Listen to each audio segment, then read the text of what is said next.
Have you ever found yourself going back and forth? Do I want a 4-door or a coupe? A sedan or a 2-door car? Well, then you might be in the market for a Hyundai Veloster. That's right, today I have a 2014 Hyundai Veloster, which its claim to fame is that it's got 3 doors. And I'm not talking about the hatch.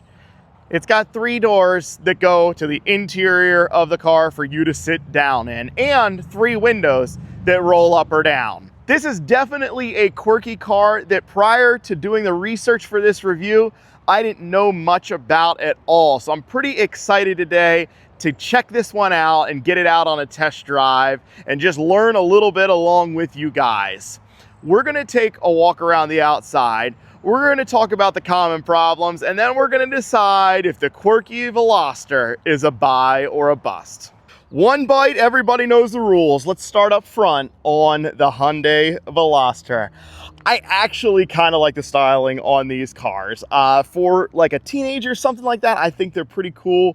They got some just quirkiness around them. Obviously, the 3 doors that we mentioned is the claim to fame, but they also have glass that goes up over the rear roof area, which gives some good sunshine, roast out your rear seat passengers, but it's actually tinted, so it shouldn't be too bad.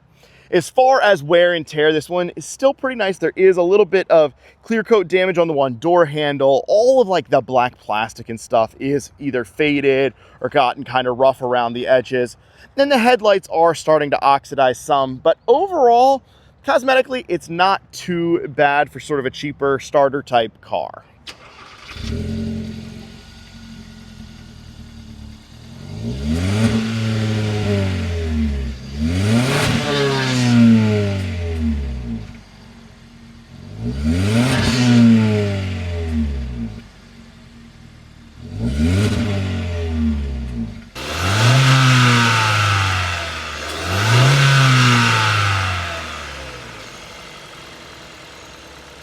Under the hood of our Hyundai here, we got the naturally aspirated little 4-cylinder that is 1.6 liters and makes 138 horsepower and 123 pound-feet of torque. Those numbers we'll have to see on the test drive. Those are not high numbers at all, but most smaller cars aren't. Now, Hyundai used this engine in a couple different vehicles. They also offered a turbo version of this engine, which actually is almost less desirable. It had a few more complaints and issues with it. There is 2 common things that I want to talk about on this engine. One is pretty easily fixable, and the other not so much. One is oil consumption. These are a famous engine for using some oil, burning some oil, and so you got to keep them topped up. That's not that difficult if you're aware of it and know to check your oil regularly. The other one is it has some issues with pre-detonation, which really these engines need to have a more sensitive knock sensor installed to avoid that problem. They don't, and basically that will grenade or blow up your engine if this happens, and there's not that much you can do to avoid it. This engine also has some issues with electronic stuff. One would be the crankshaft position sensor is pretty famous for like a no start condition or just shutting the engine down. If you have misfires, things like that, it's not unheard of for there to be bad ignition coils, spark plugs, stuff like that. Kind of common things, but it's a little more prevalent on these engines. If you have a check engine light, I would absolutely run it on these cars and see what's coming up. Ignition coils, not a huge deal. That you can replace for a few $100 for all of them. The other issue, and this is common across all manufacturers that have direct injection, is carbon buildup. The engine never gets a chance for the fuel to run through and clean up some of the ports in the engine, so carbon will build up inside there and cause you some rough running, some loss of power, different things, and around 150, 200,000 miles, you'll need to clean that up.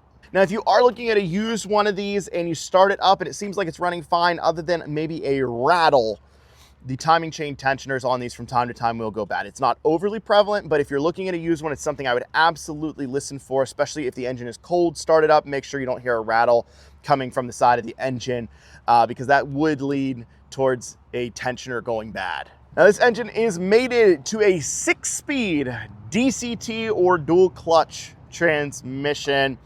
And the transmission, unfortunately, has some common problems just like the engine. Now, these transmissions, if you take them on a test drive, will feel different than other automatic transmissions for sure, because it's basically a manual transmission that is actuated through solenoids and different things in there to make it into an automatic. I'm not going to get into all the technical things about it, but that's basically what's happening rather than being a traditional automatic transmission. As these age, they tend to have some of the clutches inside wear more prevalently. A lot of times within 100, 150,000 miles, you have some extra clutch wear, and even those solenoids and things can fail as well. And this is a costly repair. Basically, a new transmission has to go in. If you're taking a used one of these out on a test drive, it will feel more like a manual transmission. That is normal because it kind of is a manual transmission, but you've got to make sure that there's no slipping or anything like that. So just make sure you know what you're looking for on a test drive to make sure that the transmission is shifting as it should. Moving on to the interior here, and I gotta say, I'm actually kind of impressed with the interior. There is all hard plastic, all cheap hard plastic. The seats, though, are actually well bolstered, and there's not a ton of wear. Now, I sometimes give cars a hard time that do have a ton of hard plastic, and yes, it is the cheaper option, but that's exactly what you should and would expect for a car like this. It's not supposed to be some luxurious interior. It's got some fun accent pieces, some cool design stuff.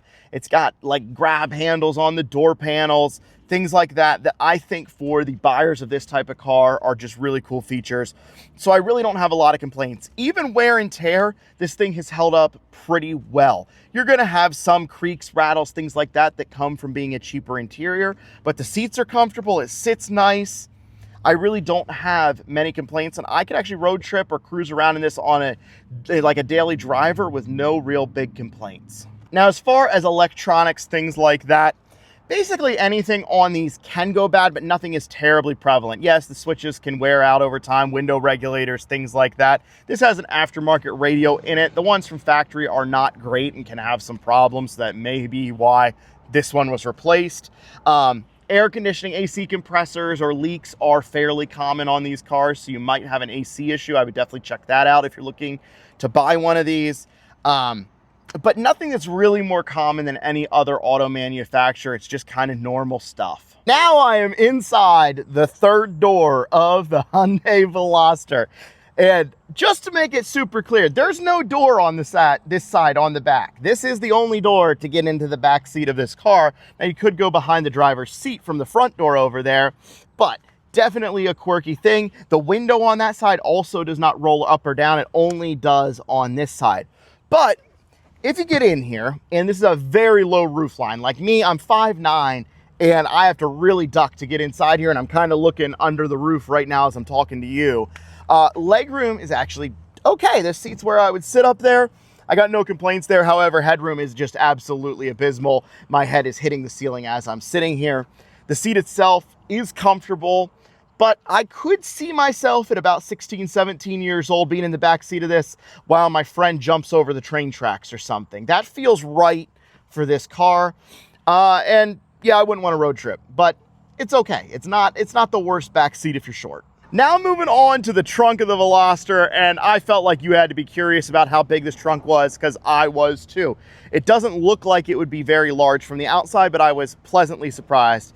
If you look down into the hole here, you'll notice that it's actually quite large. No, you're not gonna be able to have anything stacked up super high because of this cover. You could remove that, but it actually, I was pleasantly surprised. You could put some suitcases in there, and as long as they aren't your largest checked luggage, you should be okay. Pulling out onto the road in our Veloster, and that is where you are going to notice the feel of the DCT, the dual clutch transmission, the most is right at low speed or when you're stopped and then you start to go. You'll kind of feel it engage, and it's different than other automatic transmissions. So that is something just to keep in mind, like I said, if you are going out on a test drive. So first things first, let's get on it a little bit here. I'll tell you what, on that pull right there, the thing I actually thought about the most was that it's just not very fast. But the actual transmission itself there felt pretty good. As far as we're driving around right here, I'll tell you what, like these cars I really want to like because these kind of remind me of what the Camaro was originally, or I don't know, any of these small cars out there that were supposed to be like a semi-sporty car for young drivers to cruise around in. It should be a little bit sportier. But they really usually weren't all that fast. And then the Camaro got super expensive. So this kind of reminds me of that type of a car from back in the day. We are on a sort of bumpier back road here. I don't have any clunks or anything like that. As these age, you're gonna run into some suspension stuff, but nothing out of the ordinary. You're gonna have anything rubber, you're probably gonna have to replace. Bushings, wheel bearings, and ball joints are gonna happen around 150,000 miles. Take it on a test drive and over some bumps and make sure you don't have any crazy clunks. And even if it does, that's not a deal breaker for me. This does have one super positive thing, and that is fuel mileage. These are rated at 29 miles per gallon in the city and 38 miles per gallon out on the highway. Yes, it's a small car, they should get great fuel mileage, but if you are a young driver, someone on a budget, just know that they do pretty well as far as fuel mileage goes. Let's do one more little pull here.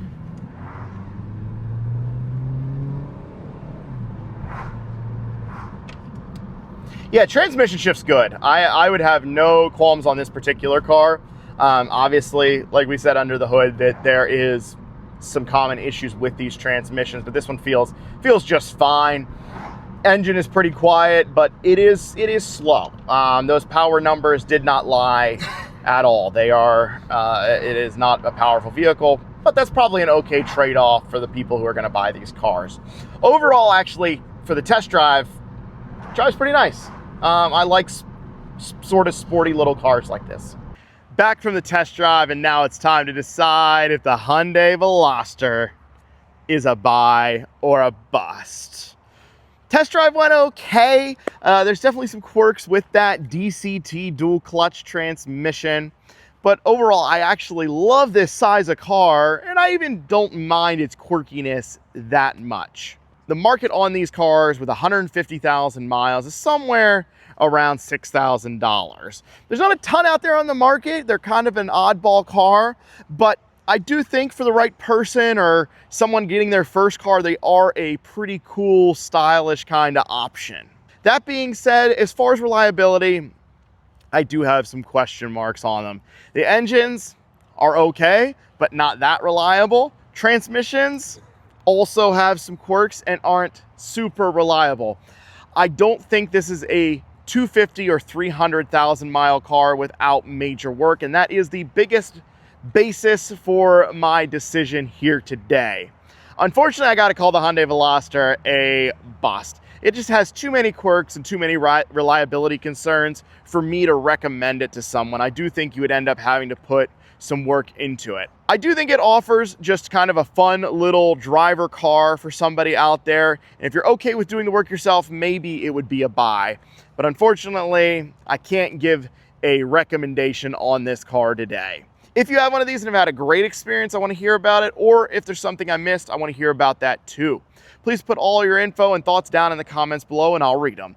I appreciate you watching, and I will see you in the next one.